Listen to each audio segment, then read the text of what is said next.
hakuna sababu ya kufa mapema. Kufa ukiwa kijana mdogo, kufa ukiwa mtoto mdogo, lazima tupinge hilo, na hilo linawezekana kwa kujisubmit kwa Mungu. Lakini pia lazima kumiliki vitu vizuri. Tukiwa namaanisha mali, fedha, majumba, magari, kwa sababu Mungu amesema nipende kuwasalimia kwa jina la Yesu na natumai hamjambo.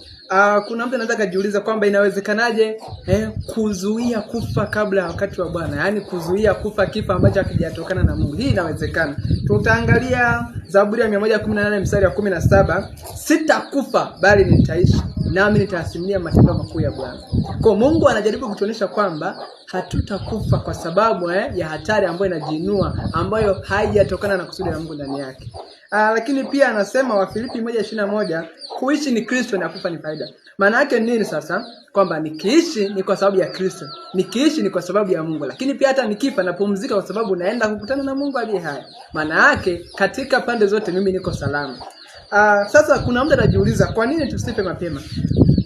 Kuna haja sisi tusife mapema kwa sababu kwanza lazima kutimiza kusudi la Mungu. Kila mtu ambaye yupo hapa duniani kuna jambo ambalo Mungu amemweka aweze kulitimiza, aidha kwa faida ya Mungu au kwa faida ya watu wanaomzunguka. Kwa hiyo hakuna sababu ya kufa mapema. Kufa ukiwa kijana mdogo, kufa ukiwa mtoto mdogo, lazima tupinge hilo, na hilo linawezekana kwa kujisubmit kwa Mungu. Lakini pia lazima kumiliki vitu vizuri. Tukiwa namaanisha mali, fedha, majumba, magari, kwa sababu Mungu amesema tukilishika neno lake na neno lake likakaa ndani yetu, tuombalo lote tutapewa.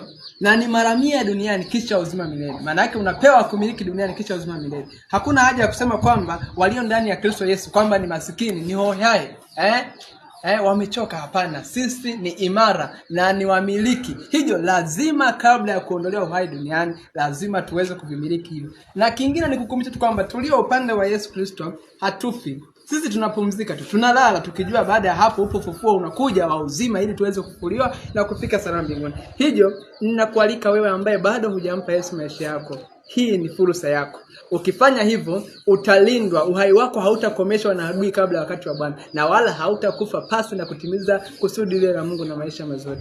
Mungu akubariki sana.